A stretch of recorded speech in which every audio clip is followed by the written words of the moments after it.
India experience cold weather in December, January and February. अब यहाँ हम देख रहे हैं कि जो इंडिया के अंदर सबसे ज़्यादा जो विंटर है, ठंडी का जो हमको कब ज़्यादा फील होती है, दिसंबर मंथ में, जनवरी मंथ में एंड फेब्रुवरी मंथ में, due to the slanting rays of the sun during winter. अब यहाँ पे क्या हो रहा है कि विंटर के टाइम पे जो सन की रेज होती है, जो सन की किरणें होती है, वो एकदम स्लैंटिंग यानी तिरछी हो जाती है, तो द टेम्परेचर फॉल, तो उसकी वजह से जो टेम्परेचर है वो एकदम कम हो जाता है। Places in the northern and the northern eastern India like Shimla and Darjeeling experience extremely cold temperature. अब यहाँ पे जो बेसिकली जो नॉर्थ की साइड की जितनी भी सारी प्लेसेस हैं, ठीक है, तो जो शिमला है, दार्जिलिंग है, वहाँ पे सबसे ज़्यादा हम देखते हैं कि सबसे ज़्यादा कोल्ड वहाँ पे टेम्परेचर होता है, बहुत ज़्यादा वहाँ पे मतलब ऑलमोस्ट बर्फ़ जम चुकी होती है।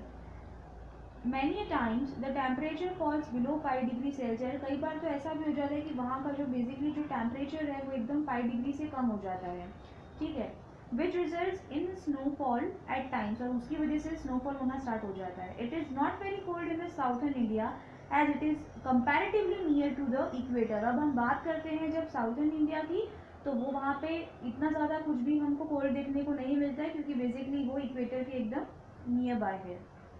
Next is summer. India experience summer season between the March and May. अब हमको जो समर, जब हीट कब ज़्यादा लगती है, तो समर में जो हमारा मार्च एंड मई का जो मंथ है उसके अंदर हम फील करते हैं ज़्यादा हीट को, right, due to the direct rays of the sun falling on the places near the tropic of cancer, the temperature is very high. अब यहाँ पे ऐसा होता है कि जो सन की जो रेज है, ठीक है, वो एकदम डायरेक्ट हमको देखने को मिलती है, तो जिसकी वजह से जो टेम्परेचर है वो बहुत ज़्यादा बढ़ जाता है, हाई हो जाता है। In many places of the central and the western India the temperature ranges between the 45 degree Celsius to 50 degree Celsius. अब यहाँ पे जो सेंट्रल और वेस्टर्न इंडिया है, वहाँ पे हम देख रहे हैं कि जो ये टेम्परेचर है वो काफ़ी ज़्यादा इंक्रीज होकर बढ़ करके 45 डिग्री सेल्सियस से लेके 50 डिग्री सेल्सियस तक हो जाता है अप्रैल से जून तक के पूरा टाइम ड्यूरेशन में, उस मंथ में। And it is extremely hot in the desert of Rajasthan. और सबसे ज़्यादा हम अगर बात करते हैं गर्मी, ये जो हीट है, तो सबसे ज़्यादा हमको देखने को मिलता है राजस्थान में, काफ़ी ज़्यादा वहाँ पे हीट हमको देखने को मिलती है। Now students, monsoon.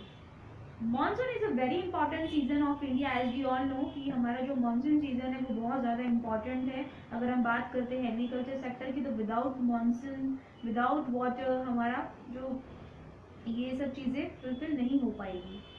Okay, so basically हमको मानसून कौन से मंथ में देखने को मिलता है, जो भी हमारा जून से लेके सितंबर अगस्त तक का जो मंथ है, वहाँ पे हम देखते हैं कि बहुत ज़्यादा रेनफॉल होना स्टार्ट हो जाता है। India receive approximately 80% rainfall during this months. Okay, कि यहाँ पे हमको देखने को मिलता है 80% जो रेनफॉल है वो इसी जो टाइम ड्यूरेशन दिया हुआ है, जून से सितंबर या अगस्त तक की बात करते हैं, तो हमको 80% हमको रेनफॉल यहाँ पे देखने को मिलता है।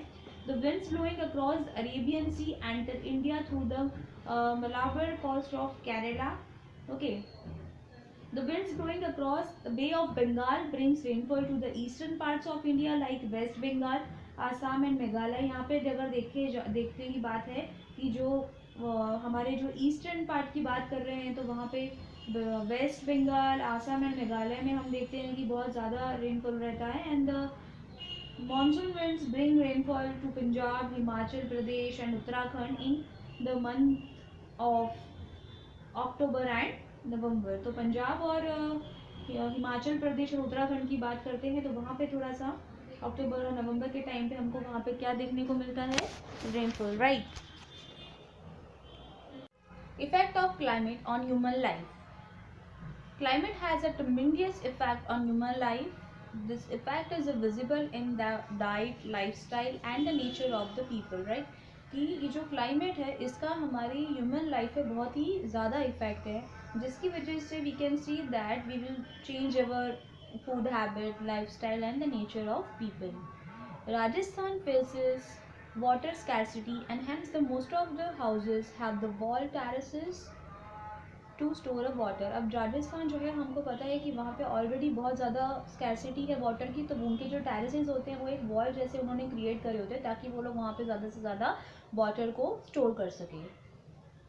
People in the northern India use woolen garments to protect themselves from extreme cold, while the people of South India prefer cotton clothes to protect themselves from heat. Okay, अब अगर हम नॉर्थ इंडिया की बात करते हैं तो वहाँ के जो लोग हैं वो अपने आप को बहुत ज़्यादा कोल्ड से बचाने के लिए they will where woollen garments.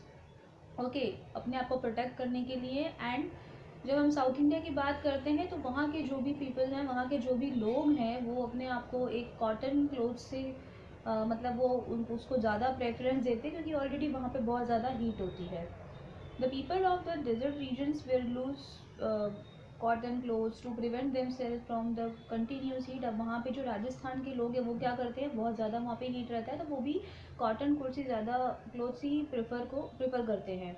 They also cover their heads with the cloth.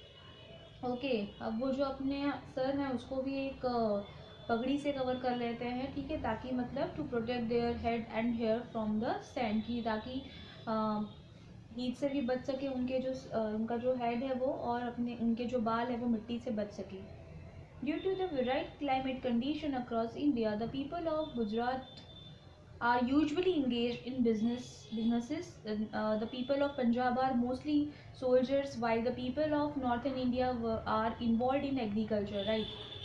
कि यहाँ पे बताया गया है कि अलग अलग क्लाइमेट कंडीशंस है इंडिया के अंदर, जिसकी वजह से जो गुजरात के लोग हैं वो ज़्यादातर बिजनेसमैन होते हैं, एंड जो पंजाब के लोग हैं वहाँ पे ज़्यादा हम देखते हैं सोल्जर्स हमको देखने को मिलते हैं। And why the people of northern India की बात करते हैं तो वहाँ पे ज़्यादा से ज़्यादा अपने आप को लोग एग्रीकल्चर एक्टिविटी के अंदर ही इंगेज रखते हैं। And the people from the desert area are engage in animal husbandry, right?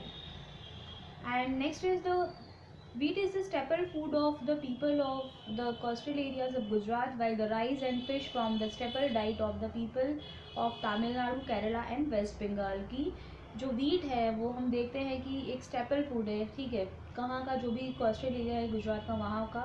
And जो राइस है और जो फिश है वो स्टेपल डाइट है तमिलनाडु, केरला एंड वेस्ट बंगाल का।